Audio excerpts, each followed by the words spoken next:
Hello বন্ধুরা, কেমন আছো তোমরা সবাই? আশা করি সবাই ভালো আছো। তো বন্ধুরা, আমি এখন ঘুম থেকে উঠে ঘরটাও ঝাড় দেওয়া হয়ে গেছে। চোখে খালি একটু জল দিয়ে শুরু করে দিয়েছি কাজ, যেহেতু পাপার সকালে স্কুল আছে। উঠোনটা ঝাড়ু দিচ্ছি এখন। তাই যে দেখো, উঠোন ঝাড়ু দিচ্ছি।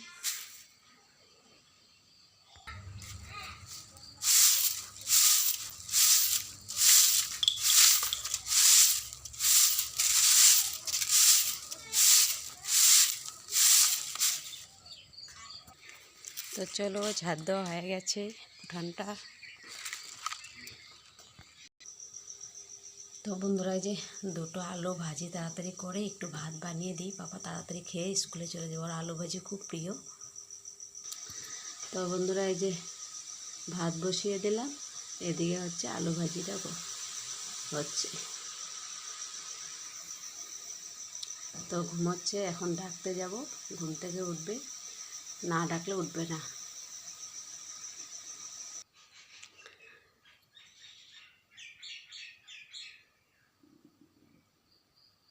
ওই পাপা, কি হলো? কয়টা বাজে জানিস? স্কুল যাবি না? হ্যাঁ, স্কুলে যাবি না? উঠো, ফটাফট ফটাফট ফটাফট, তাড়াতাড়ি। তো বন্ধুরা দেখো, কালকে কাপড় ধোয়া দেরি হয়েছিল বলে কাপড়গুলো, এখন তো ঠান্ডার দিন, এখন কাপড় তাড়াতাড়ি শুকোবেও না। তো দেখো কত কাপড় আছে এখানে। সব কাপড়গুলো আমি এখন গিয়ে বাইরে দিয়ে আসি রোদ্রে। কাপড়গুলো ধোয়াও দেরি হয়েছিল কালকে, যেহেতু এক জায়গায় গেছিলাম, তোমাদেরকে কালকে বলেও ছিলাম। তো কাপড়গুলো এখন বাইরে দিয়ে আসি রোদ্রে। তো বন্ধুরা, এই যে দেখো ভাত হয়ে গেছে আর আলু ভাজিটা হয়ে গেছে। আলু ভাজিটা তেল থেকে উঠিয়ে রাখলাম, না হলে রাগ করবে তেল বেশি থাকলে। সাইড করে রেখেছি, তেলটা যেন নিচে থাকে। আর এদিকে ডাল বসিয়ে দিয়েছি অল্প। ডালটা সিদ্ধ হতে থাকুক আর আমি কাপড়গুলো মেলে আসি। সবগুলো কাপড় চেয়ারে নিয়ে নিয়েছি, একবারে চেয়ার ধরে নিয়ে যাব, নিয়ে গিয়ে কাপড়গুলো মেলে দিয়ে আসবো।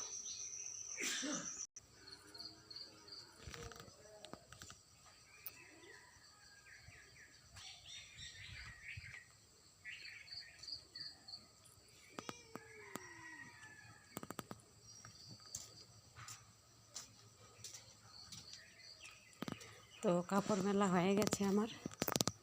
কত টাইম লাগে গো কাপড়গুলো মেলতে। তো বন্ধুরা, এইভাবেই কাজ করতে হয়, কারণ সকালে একটা হুলস্থুল লেগে যায়, যেহেতু স্কুল থাকে 8টার আগে। খাওয়া দাওয়ার ব্যাপার আছে আমাদের, তো আমরা তো দেরি করে খাই। তো বাচ্চা স্কুলে যাবে, 2টোর সময় আসবে, যার জন্য ওর জন্য রান্নাটা করতে হয়। তো আমি এখন একটু জল ভরে নিই। জলটা ভরে এখানে কতগুলো কাপড় রেখেছি, কাপড়গুলো ভিজাবো, ধোয়ার জন্য ভিজিয়ে রাখবো, তার জন্য জলটা ভরতে আসলাম। তো বন্ধুরা, আমার জল ভরা হয়ে গেছে আর এদিকে কাপড় ভিজানো হয়ে গেছে। ওই দেখো কাপড় ভিজিয়ে রেখেছি আর এদিকে জল ভরা হয়ে গেছে। এখন যাব, পাপা স্কুলে ওকে পাঠিয়ে দিয়ে তারপরে আমরা চা খাবো। চাটা বসিয়ে দেবো এখনই, ওকে ভাত দিয়ে তারপরে চাটা খাবো আমরা। ও ভাত খাবে, আমরা চা খাবো। তো বন্ধুরা, তোমরা কি মুসুর ডাল? দেখো আমার ডালটা সেদ্ধ হয়ে গেছে এদিকে। তো বন্ধুরা, তোমরা কি ডালে পেঁয়াজ খাও? আমি কিন্তু মুসুর ডালে পেঁয়াজ দিয়েই ভালোবাসি। আর এটা তেজপাতা এতগুলো দেবো না, জাস্ট তোমাদেরকে দেখাচ্ছি, এটা আমাদের গাছেরই তেজপাতা। তো 2টো তেজপাতাও দেবো। পেঁয়াজ দিয়ে মুসুর ডাল আমার দারুণ লাগে। তো বন্ধুরা দেখো, এই যে পেঁয়াজ কুচিটা নিয়েছি, এটা কিন্তু আমি ডালে দিয়ে দেব। তারপরে ফোড়নও দিব, কিন্তু দিলাম কাঁচা পেঁয়াজটা ডালে দিলাম। ডাল সেদ্ধ হচ্ছে, তার সাথে পেঁয়াজটাও দিয়ে দিয়েছি। আদা সেদ্ধ হওয়ার পরে এটা দিতে হয়। এই যে কাঁচা লঙ্কাগুলোও দেবো, কারণ কাঁচা লঙ্কাগুলো একবারে ফাটাইনি, মানে অল্প অল্প ফাটিয়েছি, মুখটা শুধু। এই যে দেখো, কারণ সোনামা ডাল খাবে, বেশি ঝাল হলে খেতে পারবে না, তাই এইভাবে দিয়েছি। আমরা যখন খাবো চটকে নিয়ে খাবো। তো বন্ধুরা, আমি মসুর ডালে কালো জিরে দিই, পেঁয়াজের সাথে কালো জিরেও দিই। আমার কালো জিরেটা ভালো লাগে। আজকে কালো জিরে নিয়ে 2 দিন হয়েছে, মানে কালকে বলেছিলাম যাওয়ার আগে কালো জিরে আনতে, ভুলে গেছে।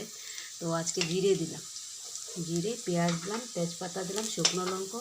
তো আমি বন্ধুরা এই কড়াইতে দেবো না, কিন্তু আমি ওটাতে দেবো, কারণ অনেক রান্নার বাকি আছে। মাত্র ডাল আলু ভাজি হলো, সারাদিনের রান্না বাকি আছে। তো এখানে দিয়ে দিলাম এইভাবে, যার জন্য তো বাসন নোংরা করতে ভালো লাগে না,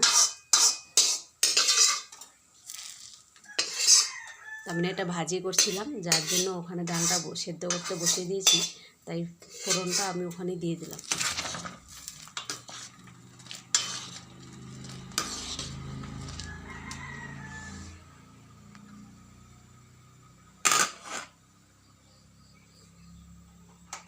তো এখানে আবার এখন রান্না বাকি আছে, রান্না করতে হবে। তো চলো এখন পাপাকে ভাতটা দিয়ে দিই।